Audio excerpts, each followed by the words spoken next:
my name is Lisa Steinkmeyer, and I did my capstone project over the prevalence of anxiety among college students. Um, I performed the study by using a voluntary survey. I needed about half of my participants to be enrolled in college and half of them to not be enrolled in college. And so my two variables were whether they were enrolled in a four-year university or whether they were not, and also the Beck anxiety inventory. So that's kind of what my survey looked like. I had a total of 49 people volunteer for the survey. 24 of them were enrolled in college or in a four-year university, and 25 of them were not.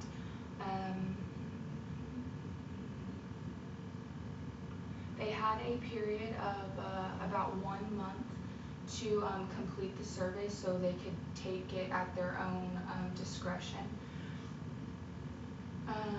So basically we're comparing the level of anxiety in college students with those who are not enrolled in college to see. My hypothesis is that there is a difference in that the anxiety level in those enrolled in a four-year university is actually higher than those who are not. So the null hypothesis is that there is no difference in the anxiety level of those enrolled in a four-year university versus those that are not. And the alternative hypothesis is that there is a difference. So like I said, there was 49 people that completed the survey. So there was about 50-50, not exactly, we're off by one, but half of them were enrolled and half of them were not, so it worked out really well for me. My two variables obviously were the dichotomous yes or no, whether they're enrolled in a four-year university or not, and the Beck anxiety inventory. So I had a nominal and an ordinal test statistic. So the statistic I actually used was the Mann-Whitney-U test. So I had to find rank and everything like that. I determined that we can determine if there's a difference by the rank of each anxiety level by calculating the U statistic and comparing the U statistic to the critical value. So the critical value, I got that just by using the chart that you would find online, and just went from 24 to 25, matched in the middle, and the critical value is actually 201. So using the smallest U statistic that I calculated, it was 231.5, and that was the U statistic for those enrolled in a four-year university. Because the U statistic was actually larger than the critical value, we failed to reject the null hypothesis, meaning that there is not a statistical difference between the anxiety level of those enrolled in a four-year university and those not enrolled in a four-year university. So if you look at the first chart right here, this is just basically a pie chart of my participants. So if you'll see, 51% of them were not enrolled in a four-year university, and 49% of them were enrolled in a four-year university.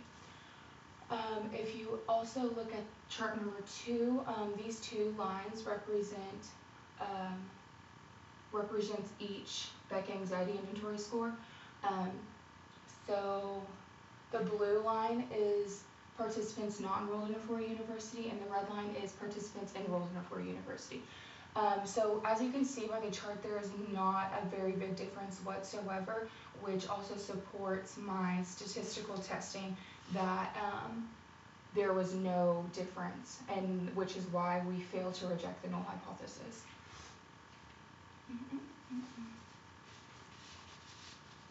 So the sum of the ranks of all participants enrolled in a four-year university was 668.5, and for those not enrolled in a four-year university was 551.5. The total rank overall was 1,220.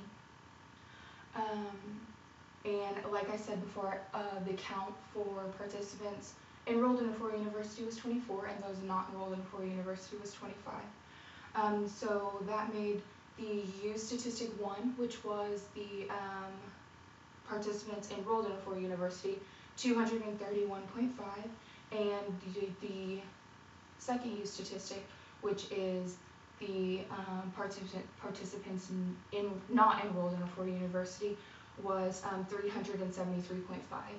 And since that one was larger than the 231.5, that's why I used that one to compare to the critical value. The critical value that I used was based on a 0.05 significance level. And I found that the variable of whether the participant was enrolled in a four-year university or not did not have an impact on their anxiety level, just as my chart supports as well.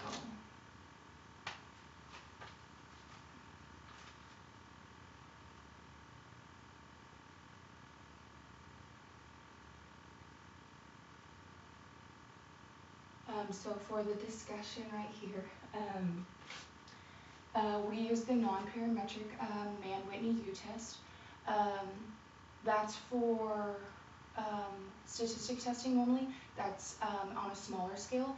Since I only had 49 participants, 25 and 24, less than 30 in each category, I would have used a different statistic test.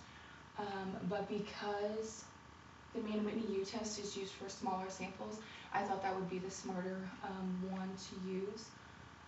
I think that a way to improve and create a more reliable test for this would be to take into consideration what, like not only stress level, because that also falls into, leads to anxiety, which leads to depression, which leads to suicide rates going up. To look at the types of anxiety, because I think that's an important part of what is actually leading college students to have different types of anxiety.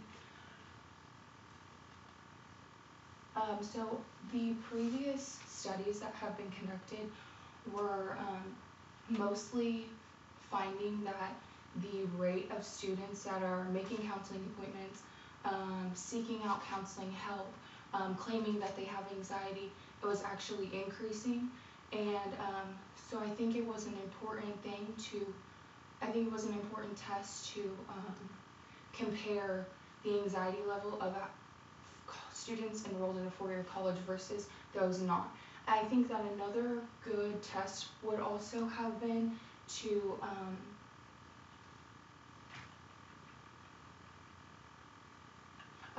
determine the level of anxiety that a college student is experiencing and how that can affect their anxiety level and diagnosis of anxiety throughout the rest of their life. Thank you.